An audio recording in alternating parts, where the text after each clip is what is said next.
Welcome back. As promised, we're going to talk about Sidney Crosby, a player who I have had nothing but respect for since he came into the NHL, still do. There are detractors with Sid the Kid, and I still call him Sid the Kid. I know he was drafted 17 years ago. It is now 2022. He's not the kid he once was, but he still plays the game at a very high level. And he still, if he played an 82-game schedule, would it surprise anybody if he scored 100 points? Not really. Would it surprise anybody if he had like 95? No. So he is still playing the game at a very high level. There's always talks about, Crosby and Ovechkin. And there's one parallel that I would also throw in there with Crosby.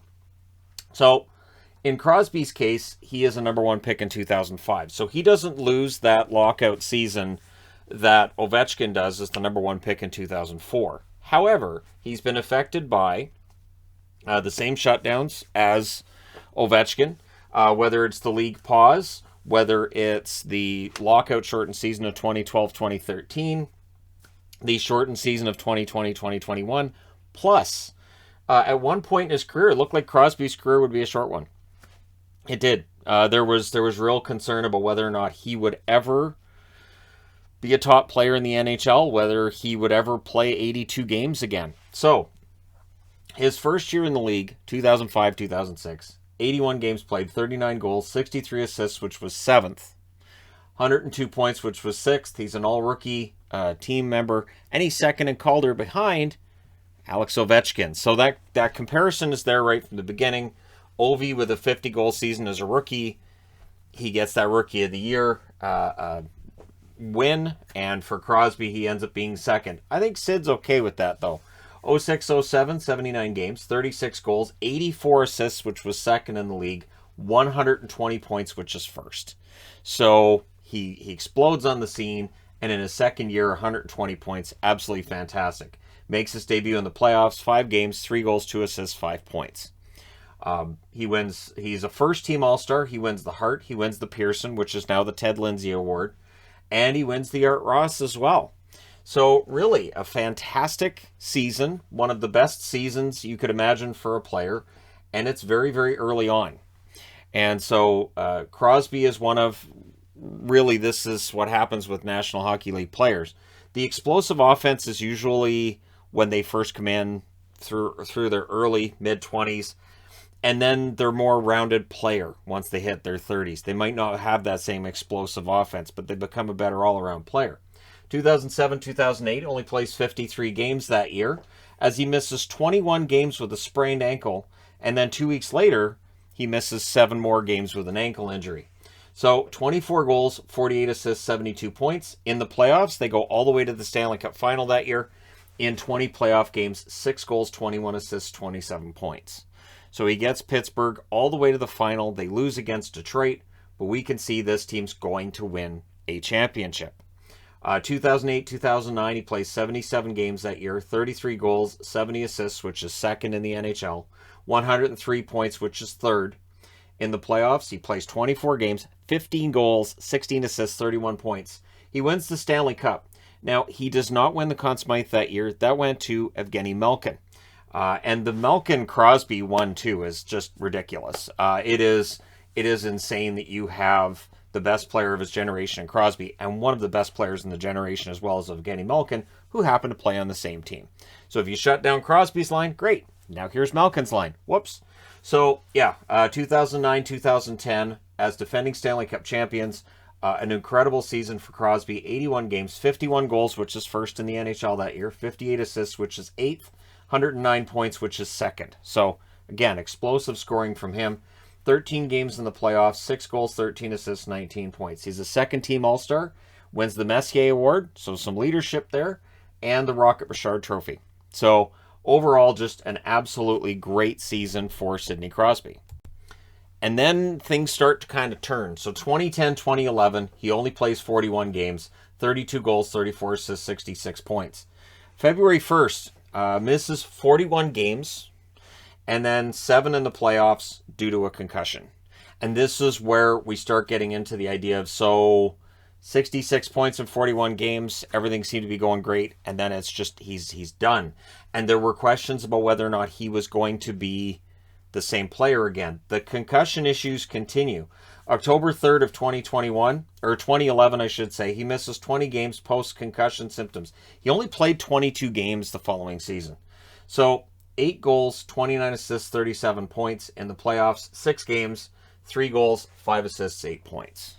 So with just the 22 games that season after a 41-game season, we were having a lot of discussions in the hockey world about whether or not Sidney Crosby was ever going to play a full season again. These concussions, they're shortening his career. Should he be trying to come back? Is he, playing with his life here, right? 2012-2013, a lockout-shortened season. He plays 36 of the 48 games, 15 goals, 41 assists, which is second, 56 points, which is third in the NHL. And it allays some of the fears about whether or not he's going to be able to play. The games that he missed, April 2nd of 2013, he misses 12 games, oral surgery for him that time around. So, yeah, it's a lot of missed games for him. In the playoffs, 14 games, 7 goals, 8 assists, 15 points. First team All-Star, wins the Pearson, which again, Ted Lindsay, voted on by the players as the best player in the NHL. And he's second in Hart voting that year.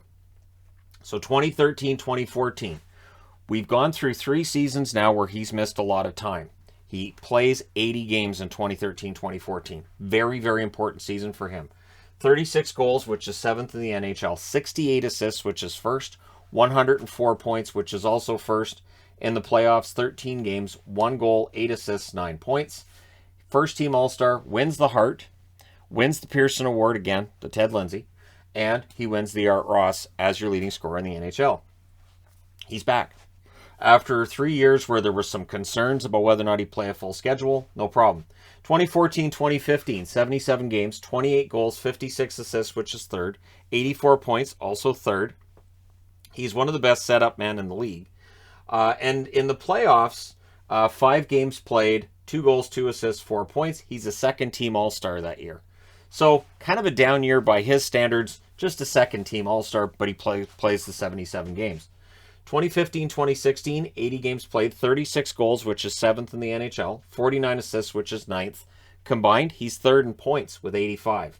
In the playoffs, 24 games, 6 goals, 13 assists, 19 points. His second Stanley Cup win. First team All-Star, Conn Smythe winner. He's second in Hart voting. And yeah, Cup win. 2016-2017, 75 games played, 44 goals, which is first in the NHL, 45 assists, 89 points, which is second overall that year. 24 games in the playoffs, 8 goals, 19 assists, 27 points. He's a second-team All-Star. He's okay with that, though, because he wins the Rocket Richard Trophy. He wins the Conn Smythe in back-to-back seasons. Second in Hart voting, and yeah, Stanley Cup. So with that third Cup win, I mean, he was going to be a Hall of Famer anyways, but he could have retired in 2017 and said, so I've decided I'm good. I'm good. And there's no chance he would not have made the Hall of Fame. Like, he absolutely, that's, just everything that Sid the Kid has done has been remarkable. And up until 2017, yeah, fantastic. And then it just keeps going. He plays all 82 games in 2017-2018. 29 goals, 60 assists, which is 7th overall, 89 points, which is 10th. In the playoffs, 12 games, 9 goals, 12 assists, 21 points. Arguably, I would say he was more effective in the 2018 playoffs than in the previous 2 as a scorer. But again, his leadership makes him an MVP. The way that he thinks the game at just that next level makes him remarkable. 2018-2019, 79 games, 35 goals, 65 assists, which is 7th. 100 points, which is 5th. Is that his last 100-point season in the NHL, or does he have another one up his sleeve? I wouldn't bet against Sidney Crosby, as we learned with his concussion issues here. So in the playoffs, just the 4 games played and 1 assist. He's a second-team All-Star, and he's second in Hart voting. So the frustration for Sid right now would be that Pittsburgh in the playoffs has not been the juggernaut that they once were. 2019-2020 plays 41 games.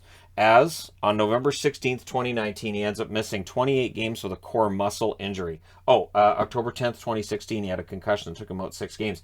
And I apologize for not mentioning that, because if the word concussion is next to Crosby, people will be concerned. Anyways, the core muscle injury takes him out for a while, costs him a bunch of games, but he still 41 games, 16 goals, 31 assists, 47 points. When he's in the lineup, he's very good.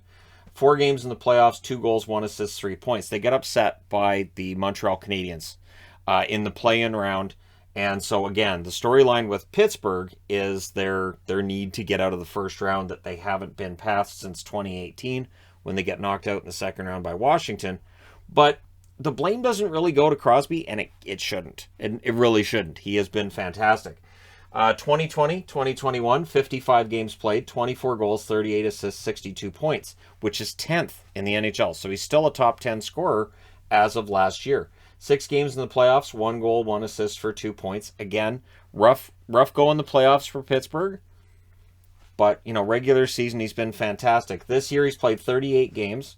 October 12th of 2021, he missed 7 games with a wrist injury. So that's this right here. This year, 38 games, 14 goals, 32 assists, 46 points. He has missed games with injury this year as well. And as he gets older, that's likely to still be a thing, which would affect his ability to get back to 100 points if he's not going to play enough games. So his totals right now, 1,077 games. His 500 goals has him 45th on the all-time list. His 871 assists has him 24th on the all-time list. And his 1,371 points. Sidney Crosby is absolutely, I think, the best player that we've had in the NHL over the last, I'll say, 20 years. I'll say this career right now would stand up to anybody's. In the playoffs, 174 games, 69 goals, 122 assists, 191 points. Just remarkable. And that's despite him missing so many games with injury, both playoffs and regular season. So he misses 41 games here, 60 games here, so that's 101, but another 50. So you're looking at about 2 seasons he's missed. And again, we always have that discussion with Ovechkin, obviously, about the goals record. I would argue with Crosby, if he had played those 2 seasons, especially being at that part where he's the explosive 110-point guy, right? At least on that pace for around 110 points in a season, it's probably cost him about 250 points altogether with all the injuries he's had. And if he had that, you'd be looking at a 1,600-point career.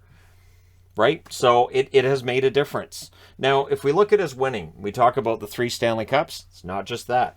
Olympic gold in 2010 and 2014. He wins gold at the World Championships in 2015. 2016, he wins World Cup gold. All these, of course, with Canada.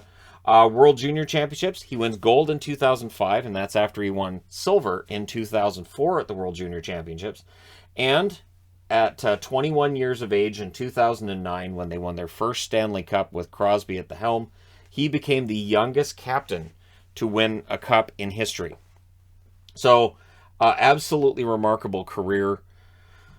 And I don't know when this ends. He has already proven that injury won't slow him down, and that these concussions, which just felt debilitating at the time, and like this is going to shorten his career, they haven't. So he is still going strong. He's still one of the best players in the game. You can make the argument that he's the best player in the game. And I totally get the arguments of McDavid versus Crosby and why it's not necessarily that cut and dried. Because Crosby, I don't think he's lost a step that, like, he... Again, do I think he can score 50 goals in a season? I don't think he's going to get back to that 50-goal form. But can he get 1 assist per game? Yeah. Yeah, he could put up an 80-assist season, get 30 goals, and end up with 110 points. That I could see happening. His assist totals have always been pretty elite, and he's one of those elite players. So there you go. The career of Sidney Crosby at 500 goals. Let me know your thoughts in the comment section below as always. And of course, the question that always comes up too is, where does he stand in the all-time rankings of players? Because you get into the Gordie Howe, your Guy Lafleur's, your Wayne Gretzky's, Mario Lemieux's, etc. And across different eras, it's really hard to actually track which player should be considered the best of all time. So for me, I still say Gretzky. I still say Lemieux are the best players I have seen in my lifetime. But that's why I always qualify it that way, because I didn't see the Gordie Howe era. I'm not that old. And I didn't watch Bobby Orr play either. I'm not that old either. So, yeah, it is a question that can be asked, and it's one that there are always going to be various opinions. I don't know that there's a right and wrong answer. But, yeah, Crosby is amongst one of the greatest of all time. And now with 500 goals, you just tack that on as another Another reason why I think he will be the next player who gets to skip that waiting period. There are certain players who, as soon as they retire, are immediately placed into the Hall of Fame that they waive the waiting period. Crosby, Ovechkin, both, I think, the waiting period will be waived, and I kind of hope they go into the Hall together. I have this hope that when Crosby and Ovechkin retire, it's the same year.